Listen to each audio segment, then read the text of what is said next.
மனிதர் உணர்ந்து கொள்ள அது மனித காதல் அல்ல, അതെയും താണ്ടി പുനിതമാനത്. ആർക്കും പകരം വയ്ക്കാനാകാത്ത മധുര ശബ്ദം കൊണ്ട് മലയാളികളുടെ മനസ്സിൽ ഇടം നേടിയ ഫാദർ സെവേറിയോസ് തോമസ് 2 വർഷങ്ങൾക്ക് ശേഷം നൽകുന്ന ആദ്യ അഭിമുഖം. സ്നേഹത്തിൻ പൂഞ്ചോല തീരത്തിൽ നാം എത്തും നേരം. ക്രിസ്തീയ ഗാനങ്ങളും മാപ്പിളപ്പാട്ടും സിനിമാ ഗാനങ്ങളുമായി വൈറൽ അച്ഛന്റെ ഈസ്റ്റർ വിശേഷങ്ങൾ. ഈണങ്ങളാൽ മതമൈത്രി ഒരുക്കുന്ന സെവേറിയോസ് അച്ഛൻ ഇതുവരെ പറയാത്ത കാര്യങ്ങളും പാടാത്ത പാട്ടുകളുമായി എത്തുന്നു. എല്ലാവരാലും സ്നേഹിക്കപ്പെടുന്ന ഒരു വ്യക്തിത്വം, മത സൗഹാർദ്ദത്തിന്റെ കാവലായിട്ടുള്ള ഒരു വ്യക്തിത്വമാണ്. മറ്റാരുമല്ല, ദ വൈറൽ പ്രീസ്റ്റ്, നമ്മുടെ എല്ലാം പ്രിയപ്പെട്ട ഫാദർ സെവേറിയോസ് തോമസ്. സെവേറിയോസ് അച്ഛാ, നമസ്കാരം. നമസ്കാരം. ആദ്യം തന്നെ ഹൃദയം നിറഞ്ഞ ഈസ്റ്റർ ദിനാശംസ. തിരിച്ചും ഉയർപ്പ് പെരുന്നാളിന്റെ എല്ലാ മംഗളങ്ങളും. താങ്ക് യു അച്ഛാ. എന്തായാലും ഈ അച്ഛന് വളരെ തിരക്കുള്ള സമയമാണിത്. പ്രത്യേകിച്ച് അച്ഛൻ പ്രതിനിധാനം ചെയ്യുന്ന ഒരു ക്രിസ്ത്യൻ സമൂഹത്തിലാണ്. അവിടെ ഏറ്റവും പ്രധാനപ്പെട്ട ഒരു കാര്യം ഈസ്റ്റർ വലിയൊരു ആഘോഷമാണ്. വലിയൊരു ആഘോഷത്തെക്കാൾ ഉപരി വലിയൊരു ദിവസമാണ്, അല്ലേ? അപ്പം തീർച്ചയായിട്ടും നമ്മുടെ ശരിക്കും ക്രൈസ്തവ വിശ്വാസത്തിന്റെ അടിസ്ഥാനം എന്ന് പറയുന്നത് തന്നെ ഈ ഉയർത്ത അല്ലെങ്കിൽ ഉത്ഥിതനായ മിശിഹായിലുള്ള വിശ്വാസത്തിലാണ്. അതാണല്ലോ ക്രിസ്ത്യൻ ഫെയ്ത്തിൻ്റെ ആ ഒരു ബേസ് എന്ന് പറയുന്നത്. അപ്പോൾ തീർച്ചയായിട്ടും മറ്റെല്ലാ പെരുന്നാളുകളെക്കാളും ഉയർപ്പ് പെരുന്നാളെന്ന് പറയുമ്പം തീർച്ചയായിട്ടും സഭാ മത്സരത്തിൽ വളരെ പ്രാധാന്യമർഹിക്കുന്ന ഒരു ദിവസം തന്നെയാണ്. അപ്പോൾ അത്രയും തിരക്കുകൾക്കിടയിലാണ് നമ്മുടെ ഈ കൗമുദി TV പ്രേക്ഷകരെ കാണാനായിട്ട് അച്ഛൻ എത്തിയിരിക്കുന്നത്. അച്ഛനിൽ എല്ലാവരും പ്രതീക്ഷിക്കുന്നത് പാട്ടാണ്. അപ്പം നല്ലൊരു ഈസ്റ്റർ ആയതുകൊണ്ട് എല്ലാവർക്കും ഒരു ഹാപ്പി ഈസ്റ്റർ കൊടുക്കത്തക്ക രീതിയിൽ നല്ലൊരു സോങ്. ഒരുപാട് ആദ്യമേ പറഞ്ഞതുപോലെ വളരെ സന്തോഷമുണ്ട് ഇങ്ങനെ ഒരു കൂട്ടായ്മയുടെ ഭാഗമാകാൻ സാധിച്ചത് ഞങ്ങൾക്ക്. അതെ, ജീവേഷിനെ പരിചയമുണ്ട്, നമ്മൾ കേൾക്കുകയും പ്രത്യേകിച്ച് അടുത്തൊക്കെ നാട്ടുകാർ തന്നെയാണ്. തീർച്ചയായും അതുകൊണ്ട് തന്നെ ഒത്തിരി സന്തോഷം. ഈ ഒരു കൗമുദി ചാനലിൻ്റെ ഈ ഒരു പരിപാടിയുടെ ഭാഗമാകാൻ സാധിച്ചത് വളരെ സന്തോഷം. എനിക്ക് തോന്നുന്നു എല്ലാവരും കേട്ട് പരിചയിച്ച ഒരു പാട്ട് തന്നെയാണല്ലോ. അതിൻ്റെ ഒരു കുറച്ച് പാടായിരിക്കും, അല്ലേ? പാടാം. ക്രൂശിൽ പിടഞ്ഞ വേളയിൽ നാഥൻ ചൊരിഞ്ഞ ചോരയിൽ, ക്രൂശിൽ പിടഞ്ഞ വേളയിൽ നാഥൻ ചൊരിഞ്ഞ ചോരയിൽ ബലിദാനമായി തിരുജീവനേകി നീ, ബലിദാനമായി തിരുജീവനേകി നീ. കേഴുന്തോ ഏകാകി ഞാൻ, നാഥാ നീ കനിയില്ലയോ, കണ്ണീരും തൂകുന്നിതാ രക്ഷക, എൻ്റെ പാപഭാരമെല്ലാം നീക്കണേ. യേശുവേ എന്നും നീതിമാന്റെ മാർഗം നൽകണേ. ഇടയ വഴിയിൽ നീ അഭയമരുളൂ രക്ഷക, എൻ്റെ പാപഭാരമെല്ലാം നീക്കണേ. കറക്റ്റ് പാട്ടാണ് കേട്ടോ ചാ പാടിയത്. എനിക്ക് തോന്നുന്നു അതന്നെ പാപങ്ങൾ പോക്കുവാനായിട്ടാണ് യേശുനാഥൻ നമുക്കായിട്ട് ക്രൂശിൽ മരിച്ചത്. മല്ലപ്പള്ളി എന്ന മനോഹരമായിട്ടുള്ള സ്ഥലത്താണ്, ആനിക്കാടാണ് അച്ഛൻ്റെ ഒരു വലിയ കാഴ്ചപ്പാട്, ഒരു സമൂഹത്തിന് കാണിച്ചു കൊടുക്കുന്ന കാഴ്ചപ്പാടുണ്ട് അവിടെ, അല്ലേ? തീർച്ചയായിട്ടും. അത് ഞാൻ 2013 ശരിക്കും ആദ്യമായിട്ട് മല്ലപ്പള്ളി വരുന്നത് ഞങ്ങളുടെ ഈ ഒരു സ്ഥാപനത്തിലേക്കാണ്. ഞാൻ പ്രതിദാനം ചെയ്യുന്നത് യാക്കോബായ സുറിയാനി സഭയുടെ നിരണം ഭദ്രാസനത്തിൻ്റെ കീഴിലുള്ള നമ്മളുടെ സെൻറ്റ് ഗ്രിഗോറിയോസ് ദേറായിലെ മെമ്പറാണ് ഞാൻ. ദേറ എന്ന് പറഞ്ഞാൽ അറിയാമായിരിക്കുമല്ലോ, ആശ്രമത്തിൻ്റെ അംഗമാണ്. ഈ ആശ്രമം സ്ഥാപിച്ച ആളെന്ന് പറയുന്നത് ഡോക്ടർ ഗീവർഗീസ് മാർ കൂർലോസ് പിതാവാണ്. ഇപ്പം ഞങ്ങളുടെ ബിഷപ്പ് എമരിറ്റസ് ആണ്. പിതാവ് ഔദ്യോഗികമായിട്ട് ചുമതലയൊക്കെ ഒഴിഞ്ഞ് ആശ്രമത്തിൽ തന്നെ ഉണ്ട്. പിതാവിൻ്റെ ഒരു ദീർഘവീക്ഷണമായിരുന്നു ആശ്രമങ്ങളോട് ചേർന്ന് ഉള്ളതായ ഈ സോഷ്യൽ സർവീസ്. കാരണം പിതാവ് എപ്പോഴും ഒരു സോഷ്യൽ ആക്ടിവിസ്റ്റ് ആണ്. അപ്പോൾ തൻ്റെതായ രാഷ്ട്രീയ നിലപാടുകളും തൻ്റെതായ കലാ കായിക എല്ലാ മേഖലയിലും, കാരണം അദ്ദേഹം ഒരു എല്ലാ മേഖലയിലും അഭിപ്രായം പറയുന്ന ഒരാളാണ്. അദ്ദേഹത്തിൻ്റെതായ അഭിപ്രായം കൃത്യമായിട്ട്, പ്രത്യേകിച്ച് സോഷ്യൽ മീഡിയയിലൊക്കെ അദ്ദേഹം വളരെ ശ്രദ്ധേയനായ ഒരാളാണ്. അപ്പം പിതാവിൻ്റെ ഒരു കാഴ്ചപ്പാടായിരുന്നു അൻപ് എന്ന് പറയുന്നത്. അൻപെന്ന് പറയുന്നത് അറിയാമല്ലോ. അതെ, തമിഴിൽ അത് എന്താ പറയുക, അൻപെന്ന് പറയുമ്പോൾ സ്നേഹം, കമ്പാഷൻ. അപ്പം ആളുകളോട് കമ്പാഷനേറ്റ് ആയിരിക്കണം എന്നുള്ളൊരിതിൽ നമ്മൾ വൃദ്ധരായിട്ട് ആരുമില്ലാത്ത, സംരക്ഷിക്കാൻ സാഹചര്യമില്ലാത്തവരെ നമ്മൾ ടേക്ക് കെയർ ചെയ്യുന്ന ഒരു പ്രസ്ഥാനമാണ്. ഇപ്പം നമുക്ക് 15 അന്തേവാസികളുണ്ട്.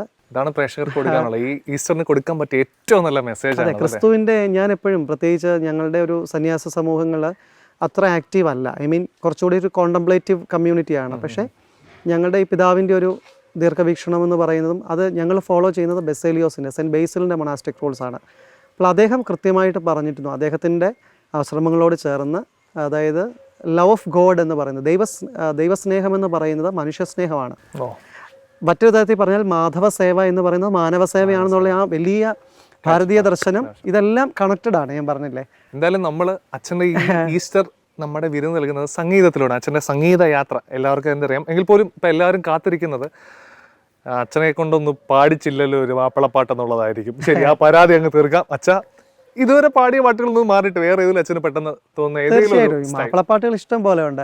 അപ്പം ഞാൻ എന്നോട് ചോദിച്ചപ്പോൾ, കാരണം നമുക്ക് പെർമിഷൻ വേണമല്ലോ, അപ്പം ഞങ്ങളുടെ ഇപ്പോഴത്തെ ബിഷപ്പ് എന്ന് പറയുന്നത് ഞങ്ങളുടെ മലങ്കര മെത്രാപ്പോലിത്ത ഡോക്ടർ ജോസഫ് മാർ ഗ്രിഗോറിയസ് പിതാവാണ്. അപ്പം ഞാൻ പിതാവിൻ്റെ പെർമിഷൻ എടുത്തിട്ടാണ് എന്നെ നമ്മുടെ ഇവിടുന്ന് ഒഫീഷ്യൽ വിളിക്കുമ്പോൾ ഞാൻ പ്രൊഡ്യൂസറോട് പറഞ്ഞു, സാർ എനിക്കിങ്ങനെ പെർമിഷൻ്റെ ആവശ്യമുണ്ട്. അപ്പം പിതാവിനെ വിളിച്ച് ചോദിച്ചു, പെർമിഷൻ കിട്ടും. കാരണം 2 വർഷമായിട്ട് ഞാൻ ഒരു മീഡിയയിലും പോകുന്നുണ്ടായിരുന്നില്ല. ശേഷം 2 വർഷത്തിന് ശേഷം അതെ കൗമുദിക്കാണ് കേട്ടോ ഭാഗ്യം കിട്ടിയിരിക്കുന്നത്. എനിക്കും ഒരു വലിയ സന്തോഷം. കാരണം ഗ്രിഗോറിയസ് പിതാവ് ഞങ്ങളുടെ മലങ്കര മെത്രാപ്പോലീത്തായുടെ ഒരു പെർമിഷൻ, അദ്ദേഹം അനുവാദം തന്നുകൊണ്ടാണ്. അദ്ദേഹമാണ് ഇപ്പോഴത്തെ ഞങ്ങളുടെ ഞങ്ങളുടെ വലിയൊരു താങ്ക്സ്. തീർച്ചയായിട്ടും അദ്ദേഹം നല്ല വൈബ്രൻ്റ് ആയ പിതാവാണ്. അപ്പം പിതാവ് ചിലപ്പം ഞങ്ങൾ ഒരുമിച്ചൊരു പ്രോഗ്രാം വന്നപ്പോൾ ഈ പറഞ്ഞതിനോട് ചോദിച്ചു, മറ്റേ പാട്ട് എന്താ പാടാഞ്ഞെന്ന് ചോദിക്കും. പക്ഷെ അത്രയും പിതാവ് കുറച്ചുകൂടി കാലകമായി ചിന്തിക്കുന്ന ഒരാളാണ്. അപ്പം അതുകൊണ്ട് വലിയ ടെൻഷൻ ഇല്ലാതെ, അല്ലെങ്കിൽ താഴെ വന്ന് കമൻസ് കുറേ പറയുമല്ലോ. അപ്പം എനിക്ക് തോന്നുന്നു ഈ മലബാറിൽ വളരെ പണ്ട് കാലഘട്ടങ്ങളിൽ, ഇപ്പം അധികം അങ്ങനത്തെ പാട്ടുകൾ ആരും കെട്ടുന്നുമില്ല. പാട്ട് കെട്ടുക എന്നാണ് പറയുന്നത്, ഈ മാപ്പിളപ്പാട്ട് കെട്ടുക എന്നാണ് പറയുന്നത്. അപ്പം അങ്ങനത്തെ ഇശലുകൾ ഉണ്ടാക്കുന്നുമില്ല, ഉള്ളതൊക്കെ പാടുന്നുമില്ല. അപ്പം അങ്ങനെ കിരികിരി ചെരിപ്പുമ്മൽ എന്ന് പറഞ്ഞിട്ടുള്ള ഒരു മൈലാഞ്ചി പാട്ടുണ്ട്, അത് പാടാം. അതൊരു കുറച്ചൊരു എന്താ പറയുക, സങ്കര ഭാഷയിലുള്ള പാട്ടാണ്. കിരികിരി ചെരുപ്പുമ്മല്ലണഞ്ഞുള്ള പൊതുനാരി കാണഞ്ഞുള്ള പൊതുനാരി ബല്ലിമാർ സമൂഹത്തിൽ വിളങ്ങിടുന്നേ, നാരി വിളങ്ങിടുന്നേ.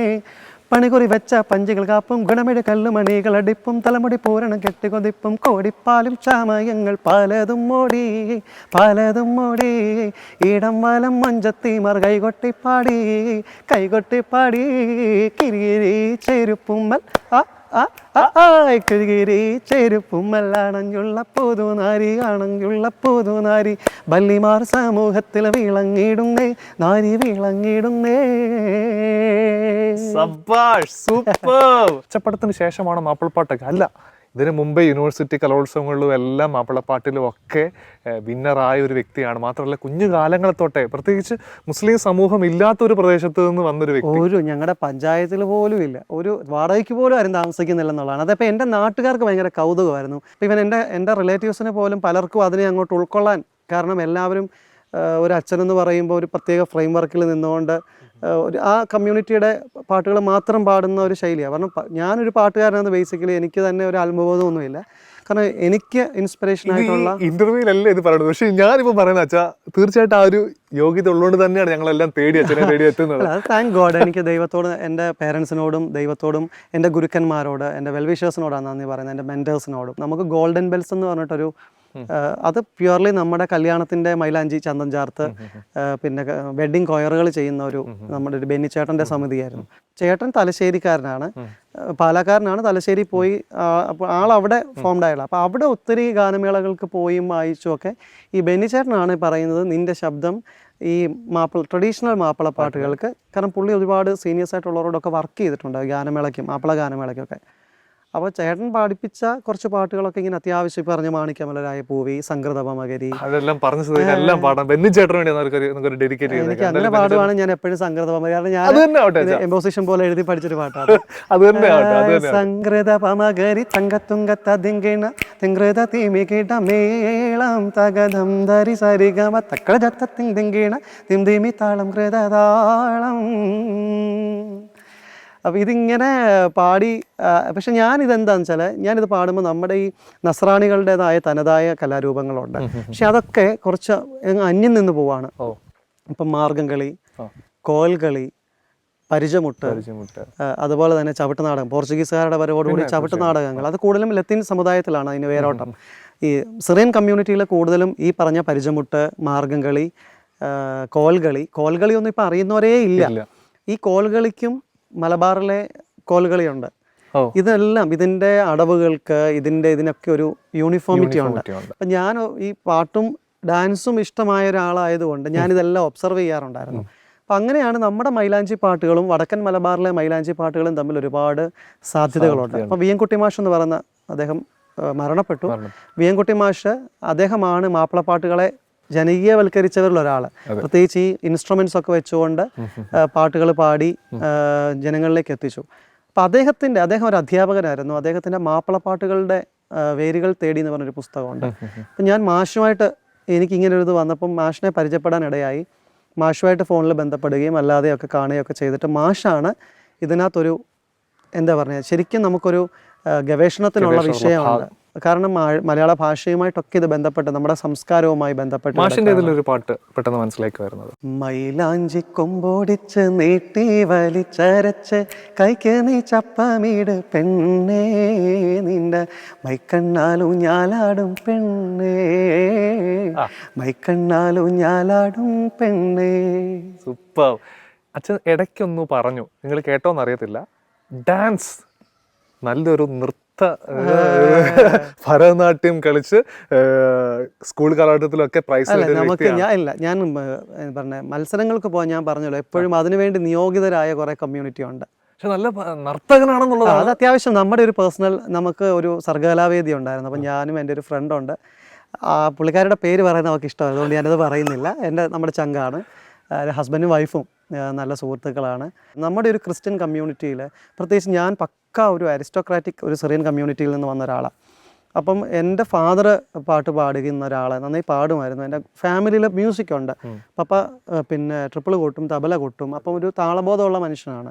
അപ്പം ഫാദറും മദറും അങ്ങനെ ഒരു കലാരൂപത്തിന് കുറച്ച് നമുക്കൊരു എൻകറേജ് ചെയ്തെങ്കിലും നമുക്ക് ബാക്കിയുള്ളവരൊക്കെ നമ്മളെ പുച്ഛിക്കുന്ന ഒരു സാഹചര്യമാണ്. കാരണം അവരിഷ്ടപ്പെടുന്നത് പള്ളിയിലെ കൊയർ, പള്ളിയിൽ വരുന്ന മത്സരങ്ങൾക്ക് പാടുന്നു, അതിന് സമ്മാനം കിട്ടുന്നു. അതിനപ്പുറത്തൊരു അവർക്കൊന്നും ഉൾക്കൊള്ളാൻ പറ്റത്തില്ല. അതുകൊണ്ട് തന്നെ ഇതൊക്കെ ഒരു രഹസ്യാത്മകമായിട്ട് നമ്മൾ പഠിക്കുന്നു, പെർഫോം ചെയ്യുന്നു. ദൈവം അനുവദിച്ചാൽ കല എന്ന് പറയുന്നൊരു മേഖല, അത് നൃത്തമാവട്ടെ സംഗീതമാവട്ടെ, കലാരൂപങ്ങളിലൂടെ ഒരു റിലീജിയസ് ഹാർമണി ക്രിയേറ്റ് ചെയ്യാൻ സാധിക്കും. എന്ന് എൻ്റെ കഴിഞ്ഞ ഒരു 6-7 വർഷത്തെ കലാജീവിതം കൊണ്ട്, അല്ലെങ്കിൽ നമ്മുടെ ഈ ചാനലുകളും മീഡിയയുമായി ബന്ധപ്പെട്ട സോഷ്യൽ മീഡിയയുമായി ബന്ധപ്പെട്ട എൻ്റെ ഒരു ഇടപെടലിലൂടെ എനിക്ക് മനസ്സിലാക്കിയിട്ടുണ്ട്. അപ്പം എല്ലാവരെയും കൂട്ടിയിണക്കുന്ന ഒരിടം ഉണ്ടാവണം എന്ന് എൻ്റെ ഒരു മനസ്സിലാണ്.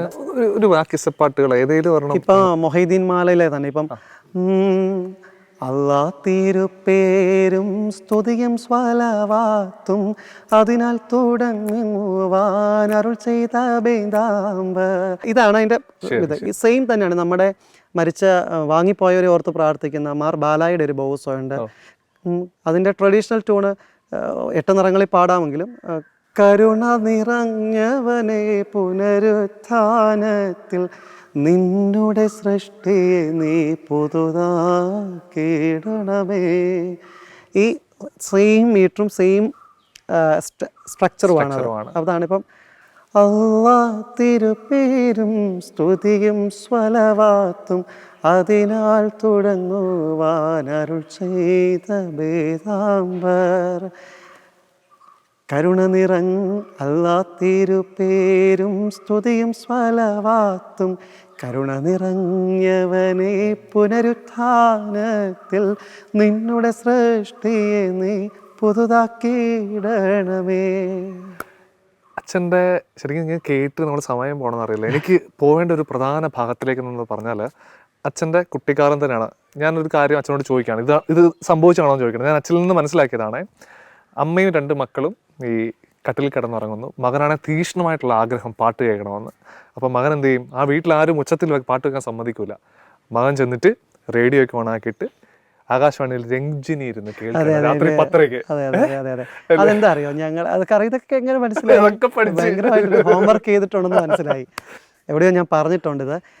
ശരിയാണ്, ഞാൻ അത് പറയാനൊരു കാരണമുണ്ട്. കാരണം ഞാൻ ഈ കോവിഡ് ടൈമിൽ കുറേ കവർ വേർഷൻസ് കുറേ പാടി. ഈ പാട്ടുകളെല്ലാം കാരണം നമ്മൾ ചത്തുപോകുന്നുള്ള ഉള്ളിൻ്റെ ഉള്ളിൽ എന്തായാലും കോവിഡ് വരും, നമ്മളെക്കാൾ ഹെൽത്തി ആയിട്ടുള്ള ഒരുപാട് ആളുകൾ മരണപ്പെട്ടു. അപ്പോൾ എൻ്റെ മനസ്സിൽ മീഡിയ ഒരിക്കലും ചാകത്തില്ല. കാരണം യൂട്യൂബ് ഉള്ളിടത്തോളം കാലം നമ്മൾ പാടിയിട്ടാൽ നമ്മളവിടെ കിടക്കും. അപ്പോൾ എന്നെ സംബന്ധിച്ചോളം ഞാൻ ഈ പാടിയതല്ല എനിക്ക് കേൾക്കാൻ വേണ്ടിയിട്ടായിരുന്നു. എന്നെ ഇഷ്ടപ്പെടുന്ന ഈ പാട്ടുകൾക്കെല്ലാം ബന്ധപ്പെട്ട് എൻ്റെ ലൈഫിൽ എന്തെങ്കിലും ഇൻസിഡൻസ് ഉണ്ട്. അപ്പം ഞാൻ ഈ മറ്റേ സ്നേഹത്തിൻ പൂഞ്ചോല, വെള്ളി നിലാനാട്ടിൽ നിന്നിട്ട് ഈ നമ്മൾ ആ സമയത്ത് അനുപല്ലവി, തുണ്ടുപല്ലവി, ചരണം, പല്ലവി, അങ്ങനെ ഒരു സ്ട്രക്ചറിൽ പാടി വന്നു. ഇത് പറഞ്ഞ അബദ്ധമായിരുന്നു. വെള്ളി നിലാനാട്ടിലെ പൗർണമി തൻ വീട്ടിലെ പൊന്നൊരു കുംപാട്ടിലെ രാഗദേവതേ, പാൽക്കടലിൻ മങ്കതൻ പ്രാണസുതാഗംഗതൻ മന്ത്രജലം വീഴ്ത്തിയൻ കണ്ണനെ നീങ്ങുത്താ, മേഘപ്പൂങ്കാറ്റിൻ്റെ പള്ളിത്തേരേറി നക്ഷത്രക്കൂടാരക്കീഴിൽ വാ ദേവി, ആലംബം നീ ആധാരം നീ, സ്നേഹത്തിൻ പൂഞ്ചോലത്തീരത്തിൽ നാം എത്തും നേരം, ഇന്നേരം മോഹത്തിൻ പൂനുള്ളി മാല്യങ്ങൾ കോർക്കുന്ന കാലം, പൂക്കാലം, പൂജപ്പൂ നീ, പൂജിപ്പൂ ഞാൻ,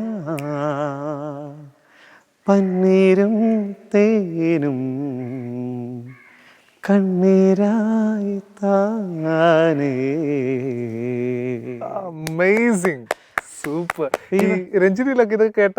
അതെ, അതെന്താ വെച്ചാൽ എൻ്റെ വീട്ടിൽ ഞങ്ങൾ കുടുംബത്തിലായിരുന്നു. എൻ്റെ ഫാദർ ഏറ്റവും ഇളയ മകനും, അപ്പം ഞങ്ങളുടെ ഗ്രാൻഡ് പേരൻസ് ഉണ്ട്. അപ്പം ഞാൻ പറഞ്ഞില്ല, എൻ്റെ അപ്പച്ചൻ കുറച്ചുകൂടി വളരെ പാട്ടൊക്കെ ഇഷ്ടമുള്ള, എന്നെ ആദ്യമൊക്കെ പള്ളിയിലൊക്കെ പാട്ടിനൊക്കെ എനിക്ക് നല്ല ഓർമ്മയുണ്ട്. കുഞ്ഞിലെ അപ്പച്ചനാണ്. അതുപോലെ എൻ്റെ ഫാദറിൻ്റെ ഒരു 2ാമത്തെ ബ്രദർ മരണപ്പെട്ടു, പുള്ളി കൊയർ മാസ്റ്ററൊക്കെ ആയിരുന്നു. അപ്പോൾ എൻ്റെ കസിൻസും ഒക്കെ പാടും, അത്യാവശ്യം പാട്ട് ഞങ്ങളുടെ ഫാമിലിയിലുണ്ട്.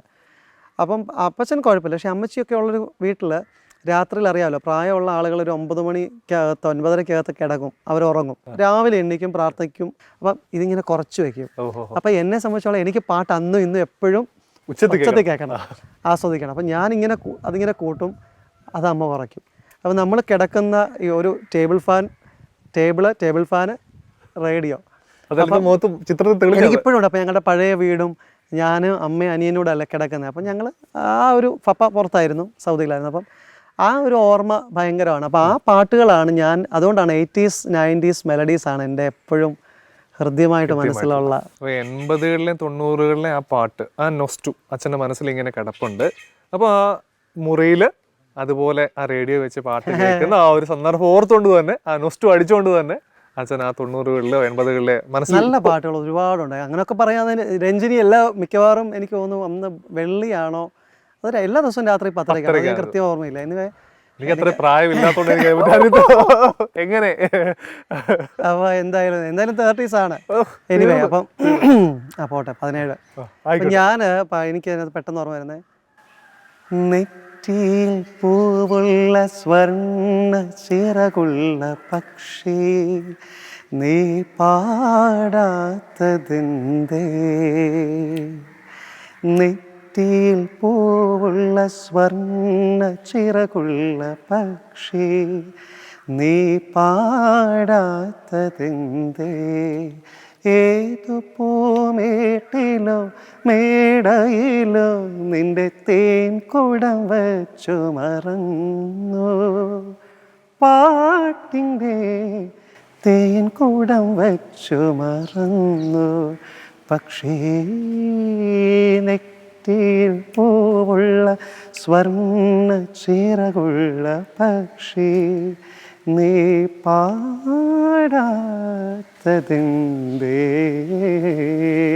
അടിപൊളി, രക്ഷയില്ല. ഈ ഒരു ആംബിയൻസിൽ അടിപൊളിയായിട്ട് നമ്മൾ എനിക്ക് പിന്നെ ഒരു കാര്യം ഉണ്ട് കേട്ടോ, ഞാൻ എൻ്റെ വോക്കൽ കോഡൊക്കെ പൊള്ളി ഡാമേജ്ഡ് ആയിട്ട് ഒരു 3 മാസം കൊണ്ട് ഞാൻ ട്രീറ്റ്മെൻറ്റിലാണ്, സ്റ്റിൽ മെഡിക്കേഷനിലാണ്. അതുകൊണ്ട് കുറേയൊക്കെ ഈ സ്വർണവും പ്ലാറ്റിനും ഒക്കെ നമുക്ക് ഇങ്ങനെ പാടാം. ഇന്ന് ഞാൻ കുറെ പാട്ട്, നിങ്ങൾ എല്ലാവരും പ്രതീക്ഷിക്കുന്ന കുറെ പാട്ടുകളുണ്ടാവും, കൺമണി, അൻപോട്, അതൊക്കെ ഇന്ന് പാടിത്തരും. ഇന്ന് നമ്മൾ പ്രണയത്തെ കുറിച്ച് സംസാരിക്കും, അവിടെ ഒരു വഴിക്ക് എത്തും ഞാൻ. പിന്നെ കൗമുദി നല്ല അത്യാവശ്യം എന്താ പറയുക വളരെ പോപ്പുലർ ആയ ഒരു ചാനൽ തന്നെയാണ്. അപ്പൊ എവിടെങ്കിലും ഒക്കെ വല്ല ജോലി കിട്ടുമെന്നോട് നോക്കാം കൗമുദിക്കാര്. പക്ഷെ എന്തായാലും നമുക്ക് ഇങ്ങനെ ഇരുന്നാൽ പോരാ, നമുക്കൊന്ന് നടന്നേക്കാം. നടന്ന് നമുക്ക് തീർച്ചയായിട്ടും ഇവിടെ ഈ ഊര് ഒത്തിരി കാണാനുള്ള നല്ല സ്ഥലം തന്നെയാണ്. ഇതിനകത്തൊക്കെ നടന്ന് കാണാം, നല്ല ഭംഗിയുള്ള സ്ഥലമാണ്.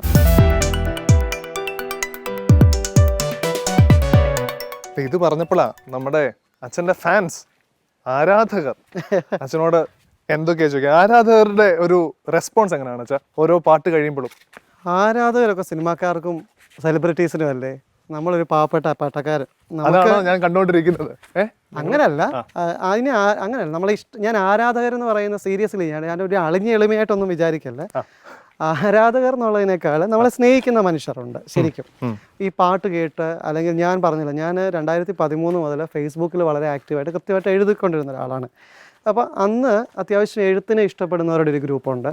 അപ്പോൾ അങ്ങനെയുള്ളവർക്ക് ഞാൻ അന്ന് ഈ ചെറിയ നമ്മുടെ ഈ ഫേസ്ബുക്ക് കൂട്ടായ്മകളുണ്ടായിരുന്നു. അപ്പോൾ അങ്ങനെ 1-2 കൂട്ടായ്മകൾ ഒക്കെ, അതിനകത്ത് ഒത്തിരി ആളുകളുണ്ട്. അപ്പോൾ അവർക്കൊക്കെ ഞാൻ വാട്സപ്പിൽ ഇങ്ങനെ ചുമ്മാ പാടിക്കൊടുക്കും. അപ്പോൾ അങ്ങനത്തെ ആളുകൾ, നമ്മളെ ഇഷ്ടമുള്ള ആളുകളുണ്ട്, അത് സത്യമാണ്. അവർക്ക് ഇഷ്ടമാണ് എല്ലാത്തരം പാട്ടുകളും കേൾക്കാൻ. അച്ഛാ എന്തോ അച്ഛൻ ഈ സിനിമയൊക്കെ കാണുമോ? സിനിമ കാണുമെന്ന് ചോദിച്ചു കഴിഞ്ഞാൽ തിയേറ്ററിൽ പോയി സിനിമ കാഴ്ച ആകെ 3 സിനിമകളെ എൻ്റെ ജീവിതത്തിൽ പോയി കണ്ടിട്ടുള്ളൂ. അത് 3 കോളേജ് കാലഘട്ടത്തിൽ ടൂറിന് പോയപ്പോൾ ടൂറിൻ്റെ ഭാഗമായിട്ട് ഉള്ള സിനിമ കാഴ്ചയുള്ളൂ. അത് മറ്റൊന്നും കൊണ്ടല്ല, എനിക്ക് പ്രൈവസി ഇഷ്ടമുള്ള ഒരാളാണ്. ഈ തിയേറ്ററിൽ ഒരുപാട് ഒരു ബിഗ് സ്ക്രീനിൽ ഒരുപാട് ആളുകൾ അതിനിടയ്ക്ക് പോവും, ഡയലോഗ് പറയുമ്പോൾ കൈയടിക്കുക. എനിക്കിതിങ്ങനെ വളരെ മെഡിറ്റേറ്റീവായിട്ട് കണ്ടുപോകണം. അപ്പൊ അതുകൊണ്ട് തന്നെ ഓരോരുത്തർക്ക് ഓരോ രീതിയായിരിക്കുമല്ലോ. പ്രേക്ഷകർ കാണുമ്പോൾ അച്ഛൻ സിനിമ കാണത്തില്ലയോ? അപ്പൊ ഈ പാട്ടുകളൊക്കെ എന്താ ഞങ്ങളിപ്പോ പാടിക്കാൻ വന്നത് പറഞ്ഞു അറിയാം. ഇപ്പൊ നമുക്കറിയാം മഞ്ഞുമ്മൽ ബോയ്സ് എന്ന് പറഞ്ഞ ഫിലിം, അത് ഞാൻ ഫിലിം കണ്ടില്ലെങ്കിലും അതിന്റെ ഈ പറഞ്ഞ പോലെ ട്രെയിലേഴ്സ് ഒക്കെ പലയിടത്തും നമ്മൾ സോഷ്യൽ മീഡിയയിലൊക്കെ കാണുമല്ലോ. അപ്പം അത് ഭയങ്കര മലയാളത്തിൽ ഏറ്റവും കളക്ട് ചെയ്ത ഫിലിമായിട്ട് മാറി. തമിഴ്നാട്ടിലൊക്കെ അടിച്ചു പൊളിച്ചു ഓടുവാണ്. കാര്യം റീസൺ അത് ഗുണ സിനിമയുടെ ആ ഒരു, ഞാൻ പറഞ്ഞെന്താ അറിയോ, മനിതർ ഉണർന്ന് കൊള്ള അല്ല എനിക്ക് ഞാൻ പറഞ്ഞു, ഞാനൊരു നടനല്ലല്ലോ, അത്യാവശ്യം കുറച്ച് പാട്. എന്നാലും ആ ഡയലോഗ് ഉണർന്ന് കൊള്ള, ഇത് മനിതർ കാതലല്ലേ, അതെയും താണ്ടി പുനിതമാനത്. അടിപൊളി, സൂപ്പർ. ഒരു കാര്യം അപ്പൊ ആ പാട്ടും കൂടെ. ഉന്താന കായമെങ്കും തന്നാളെ മാറി പോന മായമെന്ന് പൊന്മാനെ പൊന്മാനേ, என்ன காயமான போதும் என் மேனி தாங்கிக் கொள்ளும் உந்தன் மேனி தாங்காது செந்தனே, எந்தன் காதல் என்னவென்று சொல்லாமல் எங்க அழகு வந்தது, எந்தன் சோகம் உன்னை தாக்கும் என்றென்னும் போது வந்து அழகு நின்றது, மனிதர் உணர்ந்து கொள்ள அது மனித காதல் அல்ல, அதையும் தாண்டி புனிதமானது, கண்மணி அன்போடு காதலன் நான் எழுதும் கடிதமே, அடிபொலி. பொன்மணி உன் வீட்டில் சௌக்கியமா, நான் இங்கு சௌக்கியமே. സൂപ്പർ. അതെ, ഞാൻ തമിഴ്നാട്ടുകാർ കേട്ട് അടിക്കാതിരുന്ന ഒന്നുമില്ല. ഇപ്പൊ അടുത്ത ചോദ്യം വൈറൽ ചോദ്യം ചോദിക്കാൻ പാടില്ല. എന്താണോ? പ്രണയം ഉണ്ടല്ലോ, ഒരു മനോഹരമായിട്ടുള്ള വികാരമാണല്ലോ. ഈ പ്രണയം എന്ന പദത്തിന് നമ്മൾ കൊടുക്കുന്ന നിർവചനം അനുസരിച്ച് ഒരു കാലഘട്ടം വരെ പ്രണയം, പ്രേമം എന്നൊക്കെ പറയുമ്പം എന്തോ ഒരു ഇച്ചിരി മോശം, സ്ത്രീ പുരുഷന്മാർ മാത്രം തമ്മിലുള്ള എന്തോ ഒരു വൈകാരിക അടുപ്പം അല്ലെങ്കിൽ ശാരീരിക അടുപ്പത്തെ അതിൻ്റെ ഒരു ഫ്രെയിം വർക്കിലായിരുന്നു ഇതിനെ കാണുന്നത്. പക്ഷെ ഞാൻ പറയുന്നത് റിയൽ പ്രണയം എന്ന് പറഞ്ഞാൽ എൻ്റെ ഒരു ഇതിൽ, എൻ്റെ കാഴ്ചപ്പാടിൽ ഞാൻ പ്രണയിക്കുന്ന ആളാണ്, പ്രണയം ഉള്ളിൽ സൂക്ഷിക്കുന്ന ആളാണ്. ഇന്നും പ്രണയമുണ്ട്. എൻ്റെ പ്രണയം എന്ന് പറയുന്നത് പ്രകൃതിയോട്, പുസ്തകങ്ങളോട്, നല്ല പാട്ടുകളോട്, കവിതകളോട്, നല്ല ഇപ്പം എനിക്ക് ജീവേഷിനെ പ്രണയിക്കാം, അതെ. മനസ്സിലായില്ലേ? അതെന്താണെന്ന് വെച്ചാൽ നമുക്കൊരാളോട് തോന്നുന്ന ഒരു വൈകാരിക അടുപ്പമാണ്. ആ അടുപ്പത്തിൽ ശരീരം കൊണ്ടുള്ള തൃപ്തി എന്നുള്ളതും മാറ്റി നിർത്തി ബാക്കി എല്ലാത്തിനെയും ഇതിനകത്ത് കൊണ്ടുവരാമെന്നാണ് എൻ്റെ ഒരു സിമ്പിൾ ഉദാഹരണം പറഞ്ഞാൽ. ഒരു പൂവിനെ, ഒരു നല്ല ഭംഗിയുള്ളൊരു റോസാപ്പൂ നമ്മൾ കാണും, അതിനെ അതിൻ്റെ ആ തണ്ടിൽ അതിനെ പൊട്ടിച്ചെടുത്ത് നമുക്ക് മണക്കാം. അല്ലാതെ ആ ചെടിയിൽ തന്നെ അതിനെ നിർത്തിക്കൊണ്ട് അതിൻ്റെ ഇതിൽ പൊഴിയാതെ അതിനെ ചുംബിക്കാനും അതിൻ്റെ ഗന്ധം അറിയാനും സാധിക്കുന്നത് പോലെയുള്ള ഒരു ഒരു ഒരു അനുഭവമാണ് എൻ്റെ ഒരു കാഴ്ചപ്പാടിലെ പ്രണയം. അപ്പോൾ ഒരു കാര്യം ചെയ്യും, പ്രണയം എന്തായാലും പറയുമ്പോൾ പ്രണയം തുളുമ്പുന്ന ഒരു പാട്ട് ഞങ്ങൾക്ക് പാടിത്തരാം. നമുക്ക് അറിയാതെ ഞാൻ എൻ്റെ പ്രണയത്തെ വീണ്ടുമെൻ നെഞ്ചോടൊതുക്കി കിടന്നിരുന്നു, പാതിയും ചിമ്മാത്ത മിഴികളിൽ നനവാർന്ന, പാതിയും ചിമ്മാത്ത മിഴികളിൽ നനവാർന്ന ചുണ്ടിനാൽ ചുംബിച്ചിരുന്നിരുന്നു, ചുണ്ടിനാൽ ചുംബിച്ചിരുന്നിരുന്നു, മറന്നിട്ടുമെന്തിനോ മനസ്സിൽ തുളുമ്പുന്നു മൗനാനുരാഗത്തിൻ ലോലഭാവം. അച്ഛൻ ഗായകനായിരുന്നു, അദ്ദേഹം വാദ്യോപകരണങ്ങൾ വായിക്കുന്ന വ്യക്തിയായിരുന്നു. അനിയനും പാട്ടുകാരനാണ്, ചില ഒരു പാട്ട് കുടുംബമായിരുന്നു. പക്ഷെ അച്ഛൻ എന്നിട്ട് അച്ഛൻ ചോദിച്ചു, നിനക്ക് ഞാനൊരു ഓർഗൻ മേടിച്ചു തരാം, നിനക്ക് പാട്ടാണ് ഇഷ്ടമെങ്കിൽ പോവാന്നൊക്കെ പറഞ്ഞു. അത് ഞാൻ ആശ്രമത്തിൽ പോവാ അല്ലെങ്കിൽ ഞാൻ കല്യാണം കഴിക്കാതെ ഒരു അച്ഛനായിട്ട് പോവാന്ന് പറഞ്ഞപ്പോൾ എൻ്റെ ഫാദർ എനിക്കൊന്നത് എന്നെ ഒന്ന് ടെസ്റ്റ് ചെയ്തതായിരിക്കാം ഒരു പക്ഷേ.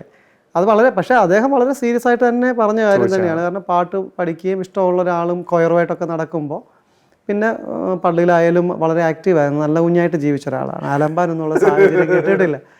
അപ്പോൾ അതെനിക്ക് വളരെ, ഇപ്പം എൻ്റെ നാട്ടുകാരൊക്കെ ഇത് കേൾക്കുമല്ലോ, അപ്പം നമ്മൾ നാട്ടിൽ നല്ല പേരോട് സൽപുത്രനായി ജീവിച്ച ഒരാളാണ്. അപ്പോൾ അതുകൊണ്ട് തന്നെ പപ്പായ്ക്ക് അങ്ങനൊരു കല്യാണം കഴിക്കാതെ അച്ഛനാവുമ്പോൾ അത് കുറച്ചുകൂടെ പ്രായമൊക്കെ എത്തിക്കഴിയുമ്പോൾ നമുക്കൊരു മെച്യൂരിറ്റി ഇല്ലാത്ത പ്രായത്തിലാണ് എനിക്ക് തോന്നുന്നു അച്ഛൻ അവിടെയും വെട്ടിത്തെളിച്ചു, പുതിയൊരു പാത വെട്ടിത്തെളിച്ചു എന്നുള്ളതാണ് കാര്യം.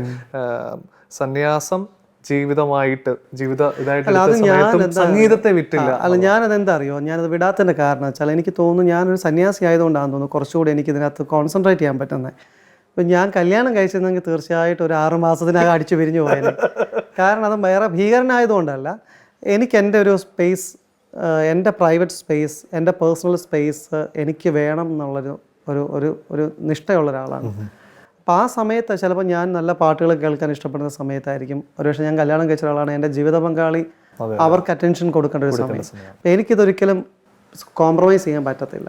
ആദ്യം ഞാൻ ഈ ലൈം ലൈറ്റിൽ വരുമ്പോൾ അതിനെ വിമർശിച്ചിരുന്ന ഒരു വലിയ സമൂഹമുണ്ട്. പക്ഷേ അവിടെയൊക്കെ എനിക്ക് നന്ദി പറയേണ്ടത് സഭയുടെ അധികാരികളോടാണ്, പ്രത്യേകിച്ച് അന്നത്തെ ഞങ്ങളുടെ ബിഷപ്പ്, ഗീവർഗീസ് മാർ കൂർലോസ് പിതാവ്. പിന്നെ ഇന്നിപ്പം ഞാനിതിനിരിക്കണമെങ്കിൽ തീർച്ചയായിട്ടും മോർ ഗ്രിഗോറിയോസ് പിതാവ്, ജോസഫ് ഗ്രിഗോറിയോസ് പിതാവിൻ്റെ ഒരു പിൻബലം തീർച്ചയായിട്ടും ഉണ്ട്, പിതാവിൻ്റെ ഒരു അനുവാദമുണ്ട്. അപ്പോൾ സഭാധികാരികൾ ഒരേ സമയത്ത് മേലിലിരിക്കുന്ന ആളുകൾക്ക് എന്തോ നമ്മളൊരു കോൺഫിഡൻസ് ഉള്ളത് കൊണ്ടായിരിക്കാം തരത്തിൽ നമ്മളെ വിടുന്നതും. എന്നാൽ ഒരു ചെറിയ പക്ഷം, ആ ചെറിയ പക്ഷം അത്ര നിസാരരല്ല, അതൊരു വിശുദ്ധ കുശുമ്പിൻ്റെ ഭാഗമാവാം. പക്ഷെ ദൈവത്തിന് ഇതിലൂടെ ഞാൻ മനസ്സിലാക്കുന്നത് ഈ കാലഘട്ടത്തിൽ എൻ്റെ ഈ ഒരു പൗരോഹിത്യത്തോടൊപ്പമുള്ള ഈ ഒരു മിനിസ്ട്രിയിലൂടെ എന്തോ എന്നെ കൊണ്ട് ഈശ്വരന് സമൂഹത്തിൽ എന്തൊക്കെ ചെയ്യിക്കാനുണ്ട്. കുറേ ഞാൻ അത് ഐഡൻറ്റിഫൈ ചെയ്യുകയും ചെയ്തു, എന്തായിരുന്നു എൻ്റെ ഇതിലൂടെയുള്ള ഒരു റെലവൻസ് എന്ന് തീർച്ചയായിട്ടും തിരിച്ചറിഞ്ഞ ഒരാളാണ്. അതുകൊണ്ട് തന്നെ ഇപ്പോൾ കുറച്ചുകൂടി ഞാൻ കാം ആൻഡ് ക്വയറ്റായി അതിനെ ആ ഒരു ആംഗിളിലൂടെ കാണുകയാണ്.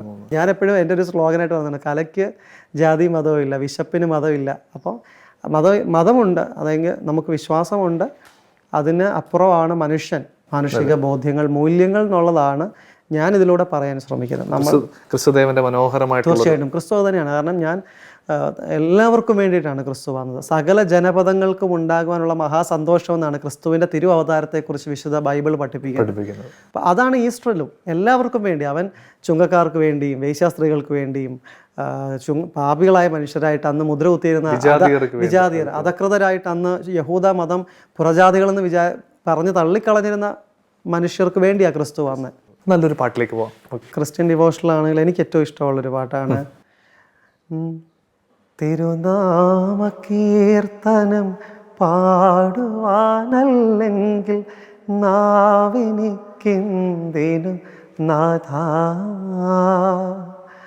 അപദാനമെപ്പോഴും ആലപിച്ചില്ലെങ്കിൽ അധരങ്ങളെന്തിനു നാഥാ ഈ ജീവിതമെന്തിനു നാഥാ തിരുനാമ കീർത്തനം പാടുവാനല്ലെങ്കിൽ നാവെനിക്കെന്തിനു നാഥാ അപദാനമെപ്പോഴും ആലപിച്ചില്ലെങ്കിൽ അധരങ്ങളെന്തിനു നാഥാ ഈ ജീവിതമെന്തിനു നാഥാ. അതിമനോഹരാച്ച. ഈ അടുത്തിടയ്ക്ക് തന്നെ ഉണ്ടായി. അത് വീണ്ടും അതൊരു വിവാദ വിഷയമാക്കാനോ ഒന്നുമല്ല ചോദിക്കുന്നത്. കലാകാരൻ പല രീതിയിലുള്ള പ്രശ്നങ്ങൾ, ഏത് മേഖലയിലും പല രീതിയിലുള്ള പ്രശ്നങ്ങൾ അഭിമുഖീകരിക്കാറുണ്ട്. കലാകാരനെ സംബന്ധിച്ചുള്ള ഈ അടുത്ത് ഇപ്പം അച്ഛൻ പാടുന്നതിനിടയ്ക്ക് ഞാൻ വന്ന് അച്ഛൻ എന്ന ഇടയ്ക്കൊന്ന് ഡിസ്റ്റർബ് ചെയ്താൽ ചിലപ്പോൾ ആ ഒരു കലാസ്വാദകനെ സംബന്ധിച്ചുള്ള അതൊരു മുറിവായിട്ട് തോന്നും. അതുപോലെ തന്നെ നമ്മുടെ ജാസ് ജേർണിയുടെ ഒരു പ്രശ്നം ഉണ്ടായി. പക്ഷെ അത് ചിലപ്പോൾ നിയമം അനുശാസിക്കുന്നതുകൊണ്ടാവാം, എങ്ങനെയും ആവാം. പക്ഷെ ഒരു പാടുന്നതിനിടയ്ക്ക് വന്ന് ഒന്ന് ഇടപെട്ടപ്പോൾ അദ്ദേഹത്തെ സംബന്ധിച്ചിടത്തോളം വളരെ സ്കോളറായിട്ടുള്ള ഒരു മനുഷ്യനാണ്. എനിക്ക് വ്യക്തിപരമായിട്ട് അറിയാം. ബോൺ കോറസ് എന്ന് പറഞ്ഞിട്ട് നമുക്ക് ക്രിസ്ത്യൻ എല്ലാ സഭകളിലെയും വൈദികരെ ചേർത്തുകൊണ്ട് നമ്മുടെ ട്രിവാൻഡ്രം ബേസ്ഡ് ആയിട്ടുള്ളൊരു എബി സാറ് എല്ലാ സിംഗേഴ്സിനെയും വെച്ചുകൊണ്ട്, ജാസി സാറായിരുന്നു, ജാസി ഇഷാൻ ദേവ് അവരാണ് അതിൻ്റെ മുഖ്യധാരയിൽ നിന്നിരുന്നത്. അപ്പം ജാസി സാറ് പുൽക്കൂട് ഒന്നിൽ പുൽമത്ത ഒന്നിൽ ഞാൻ പറഞ്ഞ പാട്ട് പാടി, അത് സാറാണ് അതിൻ്റെ മ്യൂസിക് ചെയ്തിരിക്കുന്നത്, അതിൻ്റെ ബാക്ക്ഗ്രൗണ്ട് സ്കോറൊക്കെ ചെയ്ത്. അപ്പം എനിക്ക് വ്യക്തിപരമായിട്ട് അറിയുന്ന നമ്മുടെ ഗ്രൂപ്പിൽ ഉള്ള, എനിക്ക് പേഴ്സണൽ കോണ്ടാക്ട്സ് ഉള്ളൊരു അസാധ്യമായ ഒരു മ്യൂസിഷ്യനാണ് അദ്ദേഹം. ഞാൻ ജീവിതത്തിൽ കാണണമെന്ന് ആഗ്രഹിക്കുന്ന ഒരു കലാകാരിയാണ് ആലീസ് ഉണ്ണികൃഷ്ണൻ എന്ന് പറയുന്ന ഒരു സിംഗർ. കോട്ടയം ആലീസ്. എൻ്റെയൊക്കെ ചെറുപ്പത്തിൽ ആലീസ് ചേച്ചിയുടെയൊക്കെ ഗാനമേള എന്ന് പറയുമ്പോൾ ഇന്നൊക്കെ ആണെങ്കിലും പലതും പ്ലസ് ഇട്ട് പാടുന്ന ഗാനമേളയാണ്. അവരുടെയൊക്കെ കാലത്ത് ലതാജിയും വാണിയമ്മയും അല്ലെങ്കിൽ സുശീലാമ്മയൊക്കെ പാടിയ, ജാനകിയമ്മയൊക്കെ പാടിയ പാട്ടുകൾ അതേ പെർഫെക്ഷനിൽ ലൈവ് പാടിയിരുന്ന അസാധ്യ സിംഗറാണ്. അപ്പം ചേച്ചിയുടെ ഒരു ഇൻ്റർവ്യൂ ഞാൻ ഫോളോ ചെയ്യുന്ന ഒരാളാണ് ഈ ചേച്ചിയെ. ആലീസ് ചേച്ചി പറഞ്ഞൊരു കാര്യമുണ്ട്. ഒരു സംഗീത സംവിധായകൻ ചേച്ചിയോട് പറഞ്ഞു, ഈ പാട്ട് പാടണമെങ്കിൽ ഒന്നുകൂടി ഒന്ന് കുളിച്ചിട്ട് വരണം. അതെവിടെയോ ഈ നമ്മുടെ യൂട്യൂബിൽ എവിടെയോ കിടപ്പുണ്ടായി ഇൻ്റർവ്യൂ. എനിക്ക് സത്യം പറഞ്ഞാൽ സങ്കടവും കരച്ചിലും വന്നു. കാരണം അവരെ പോലെ അവർക്കൊക്കെ അർഹമായ പരിഗണന അന്ന് സോഷ്യൽ മീഡിയ ആക്റ്റീവ് ആയിരുന്നെങ്കിൽ പല ഇന്നത്തെ മുഖ്യധാര ഗായികമാരും അവരുടെ ഒന്നും മുമ്പിൽ വരില്ല. കാരണം അത്ര ഞാൻ നേരിട്ട് കേട്ടിട്ടുള്ള ഗാനമേളകളിൽ എൻ്റെ കുഞ്ഞുകാലത്ത് കേട്ടിട്ടുള്ള ഗായികയാണ്. ഈ ജാസി ചേട്ടനൊക്കെ പറ്റുന്നത് പോലെ തന്നെ ഇവരെ പോലുള്ള ആളുകളെയൊക്കെ ശരിക്കും പാർശ്വവൽക്കരിക്കപ്പെടുകയാണ്. ഈ ലജ്ജാവതിയൊക്കെ എൻ്റെ ഒക്കെ +2 കാലത്ത് ലജ്ജാവതി പാടിക്കാതെ പോകാൻ പറ്റില്ലല്ലോ. അദ്ദേഹം പാടുന്ന പോലെ പാടാൻ എനിക്ക് പറ്റത്തില്ല.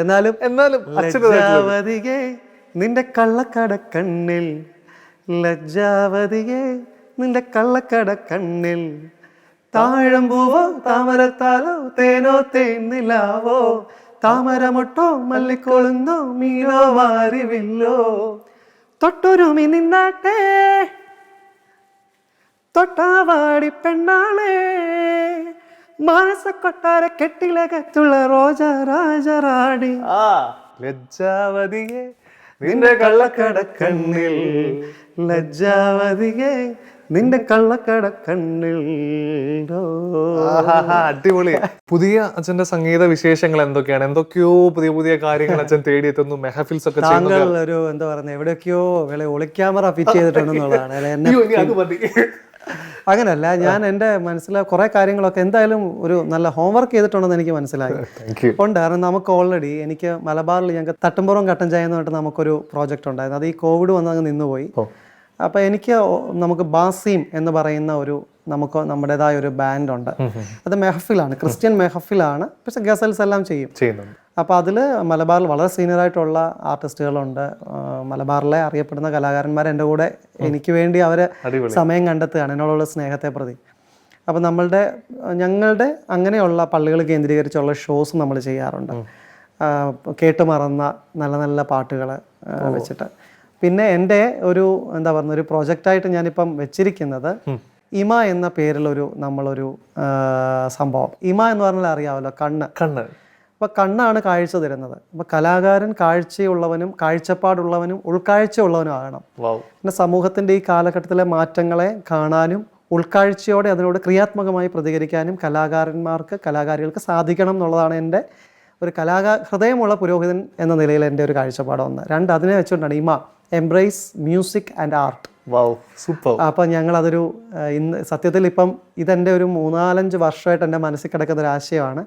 എൻ്റെ സുഹൃത്തുക്കളുമായിട്ട് ഞാനിത് പങ്കുവെച്ചു. അപ്പോൾ എല്ലാവരും ഇൻട്രസ്റ്റഡ് ആണ്. അപ്പം നമുക്ക് നമ്മുടെ ഓഡിയോ മിക്കോസ് എന്ന് പറയുന്ന നമ്മുടെ ഒരു ഫ്ലോർ ഉണ്ട്.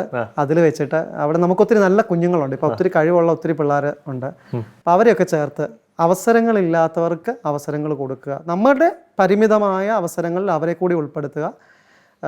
അതായത് ഫോക്ലോർ എന്താ പറയുന്ന സാധനങ്ങളെ നഷ്ടപ്പെട്ടു പോയിക്കൊണ്ടിരിക്കുന്നതിന് റിസ്റ്റോർ ചെയ്യുക. ഇപ്പം നമുക്ക് പ്രത്യേകിച്ച് നാടൻ പാട്ടുകൾ, മാപ്പിളപ്പാട്ടുകൾ, പഴയ മാപ്പിളപ്പാട്ടുകൾ, ക്രിസ്ത്യൻ നമ്മുടെ ഫോക്ലോർ, ഈ എന്താ പറയുന്നത് നമ്മുടെ ചന്തൻ ചാർത്തിൻ്റെയും മൈലാഞ്ചിയുടെയും കോൽകളിയുടെയും മാർഗംകളി പാട്ടുകൾ, പള്ളികളുമായിട്ട് ബന്ധപ്പെട്ടുള്ള പഴയ ചിന്തു പാട്ടുകളുണ്ട്. അപ്പോൾ ഇതിനൊക്കെ ഭയങ്കര എന്താ പറയുക പെപ്പി ടൈപ്പായിട്ടുള്ള പാട്ടുകളാണ്. ഇതൊക്കെ കൃത്യമായിട്ട് പഠിക്കുക, ആളുകളിൽ എത്തിക്കുക. അതാണ് ഈ ഇമയുടെ ഒരു ലക്ഷ്യം. അതെ, ഹിന്ദുസ്ഥാനി പഠിപ്പിക്കാനായിട്ട് അരുണിമയുണ്ട്. ഹിന്ദുസ്ഥാനി കർണാട്ടിക് ഒരുപോലെ കൈകാര്യം ചെയ്യാൻ പറ്റുന്ന എൻ്റെ ഒരു കോ ആർട്ടിസ്റ്റാണ് അരുണിമ. തബല രമേശേട്ടനുണ്ട്, ഹംസക്കയുണ്ട്, നമുക്ക് ഹംസ വളാഞ്ചേരി, ഹംസ ഹർഷ, അദ്ദേഹം ഹാർമോണിയം കൈകാര്യം ചെയ്യും. അപ്പൊ എല്ലാവിധ ആശംസകൾ ഇമയ്ക്ക് നേരുന്നു. അതെ അതെ അതെ, ഞാനിങ്ങനെ ചിന്തിച്ചു, എന്നോട് ഇത് ചോദിച്ചപ്പോൾ വേണോ വേണ്ടയോ, പിന്നെ ഞാൻ കണ്ടു എന്തായാലും ഇത് ഞാൻ ഈസ്റ്റർ കഴിഞ്ഞാൽ അത് ചെയ്യണം എന്ന് വിചാരിക്കുന്നു. നന്നായി വരട്ടെ എന്ന് പ്രാർത്ഥിക്കുന്നു. അത് നമുക്ക് ഒന്നും പേരെടുക്കാനല്ല, ഒരുപാട് അർഹതയുള്ളവരെ ഈ പറഞ്ഞ നിറത്തിൻ്റെയും പണമില്ലായ്മയുടെയും ജാതിയുടെയും ഒക്കെ പേര് മാറ്റി നിർത്തപ്പെട്ടവരുണ്ട്. ഗോഡ് ഫാദേഴ്സ് ഇല്ലാത്തവർക്ക് ഒരു സ്പേസ് കൊടുക്കുക എന്നുള്ളതാണ് ഈസ്റ്ററിന് പറ്റിയ സന്ദേശവും പറ്റിയ പ്രവൃത്തിയുമാണ് അത്. എന്തായാലും നമുക്കൊരു അച്ഛനൊരു ഗസൽ കൂടെ പാടിച്ചില്ലെങ്കിൽ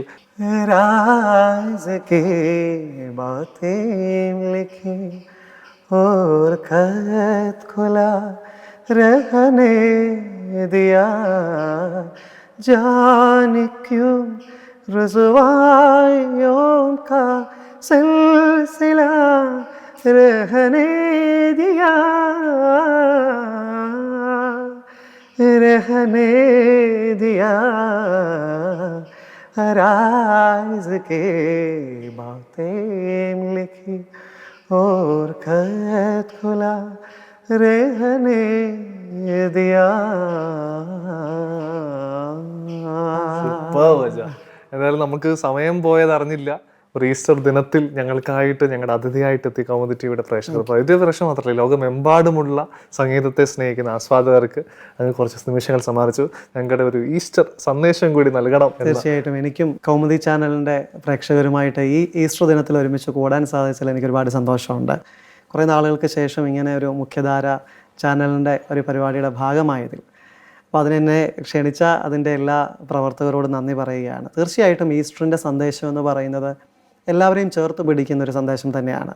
ക്രിസ്തു ലോകരക്ഷകനായി സകല ജനപദങ്ങൾക്കുമുള്ള സന്തോഷവുമായിട്ടാണ് വന്നത്. അതിൽ യാതൊരു വിധത്തിലുള്ള ജാതിയോ മതമോ വർഗമോ വർണ്ണമോ ഒന്നും അദ്ദേഹത്തിൻ്റെ മുൻപിൽ ഉണ്ടായിരുന്നില്ല. അപ്പോൾ അതിൻ്റെ ഉദാത്തമായി അതിന് നൽകേണ്ട വിലയാണ് തൻ്റെ ജീവൻ.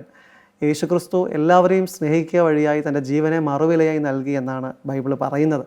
അപ്പോൾ ഉയർപ്പ് പെരുന്നാളിൻ്റെ ഈസ്റ്ററിൻ്റെ സന്ദേശം അതുതന്നെയാണ്. സഹനത്തിൻ്റെയും കരുണയുടെയും സഹാനുഭൂതിയുടെയും ഒക്കെ അനുഭവത്തിലൂടെ നമ്മൾ മുന്നോട്ട് പോകുമ്പോൾ തീർച്ചയായിട്ടും ജീവിതത്തിൽ പ്രതിസന്ധികളുണ്ടാവും, ക്രൂശീകരണത്തിൻ്റെ അനുഭവമൊക്കെ ഉണ്ടാവും. പക്ഷേ അതിനൊക്കെ ശേഷം പ്രത്യാശയുള്ള മഹിതമായൊരു ഉത്ഥാനമുണ്ട്. അതിൽ ആശ്രയിക്കുവാൻ എല്ലാവർക്കും സാധിക്കണം. തീർച്ചയായിട്ടും എന്നെ കേൾക്കുന്ന എല്ലാ കൗമുദി ചാനലിൻ്റെ എല്ലാ പ്രേക്ഷകർക്കും എല്ലാവിധമായ ഈസ്റ്റർ മംഗളങ്ങളും ഞാൻ നേരുകയാണ്. എല്ലാ നന്മകളും. ആർഷഭാരതം ലോകത്തിന് സമ്മാനിച്ച ഏറ്റവും വലിയ ഒരു ആപ്തവാക്യമാണ് ലോകാ സമസ്ത സുഖിനോ ഭവന്തു എന്നുള്ളത്. ക്രിസ്തുവിൻ്റെ ജീവിതത്തിൻ്റെ ആ ഒരു സന്ദേശവും അത് തന്നെയായിരുന്നു. എല്ലാവർക്കും ശാന്തിയും സമാധാനവും ഒക്കെ ആശംസിച്ചുകൊണ്ടാണ് അദ്ദേഹം ഈ ഭൂമിയിൽ ജീവിച്ചതും തൻ്റെ പിതാവിൻ്റെ സന്നിധിയിലേക്ക് അദ്ദേഹം വാങ്ങിപ്പോയതും. ജാതിയും മതവും വർഗവും വർണ്ണവും ഒക്കെ ഇങ്ങനെ പ്രശ്നമായിക്കൊണ്ടിരിക്കുന്ന അല്ലെങ്കിൽ പ്രശ്നസങ്കീർണത നിറച്ചുകൊണ്ടിരിക്കുന്ന ഒരു കാലഘട്ടത്തിൽ കൗമുദി ചാനലിൻ്റെ എല്ലാ പ്രേക്ഷകർക്കും എൻ്റെ ഒരു നിങ്ങളോടുള്ള റിക്വസ്റ്റാണ്, ഈ ഒരു ആപ്തവാക്യം ഇങ്ങനൊരു സുഹൃത ജപം പോലെ നമുക്കൊരു വിടാൻ സാധിക്കണം. ലോകാ സമസ്ത സുഖിനോ ഭവന്തു. സമസ്ത ജനപദങ്ങൾക്കും ശാന്തിയും സമാധാനവും സൗഖ്യവും ആരോഗ്യവും ഒക്കെ ലഭിക്കട്ടെ എല്ലാവിധ നന്മകളും നേർന്നുകൊണ്ട് ഒരിക്കൽ കൂടി എല്ലാവരെയും ഈ ഒരു വേദിയിലൂടെ നിങ്ങളോട് സംവദിക്കാൻ സാധിച്ചിട്ടുള്ള എല്ലാ സ്നേഹവും എല്ലാ സന്തോഷവും അറിയിച്ചുകൊണ്ട് സ്നേഹപൂർവ്വം സേവറിയോസ് അച്ഛൻ. താങ്ക് യു അച്ഛാ. അപ്പം നമുക്കൊരു പാട്ടോടുകൂടി തുടങ്ങി, പാട്ടോടുകൂടി തന്നെ നമുക്ക് അവസാനിക്കാം. നല്ലൊരു പാട്ടോടുകൂടി. പെട്ടെന്ന് പറഞ്ഞാൽ ഇപ്പം നമ്മുടെ ഈ ഒരു ആംബിയൻസിന് പറ്റിയ ദൈവസ്നേഹം വർണ്ണിച്ചിടാൻ വാക്കുകൾ പോരാ, നന്ദി ചൊല്ലി തീർക്കുവാനേ ജീവിതം പോരാ, കഷ്ടപ്പാടിൻ കാലങ്ങളിൽ രക്ഷിക്കുന്ന സ്നേഹമോർത്താൽ എത്ര സ്തുതിച്ചാലും മതി വരുമോ, ദൈവസ്നേഹം വർണ്ണിച്ചിടാൻ വാക്കുകൾ പോരാ, നന്ദി ചൊല്ലി തീർക്കുവാനേ ജീവിതം പോരാ. Super. Thank you so much അച്ഛാ. എല്ലാവിധ ആശംസകളും വ്യക്തി ജീവിതത്തിലും ഈ വലിയ പൗരോഹിത്യ ജീവിതത്തിലും അതുപോലെ സംഗീത ജീവിതത്തിലും നേരുകയാണ്. താങ്ക് യു സോ മച്ച് ഞങ്ങളുടെ കൗമുദിയുടെ ഈ ഒരു ഈസ്റ്റർ ദിന സ്പെഷ്യൽ പ്രോഗ്രാമിലേക്ക് എത്തിയത്. Thank you so much.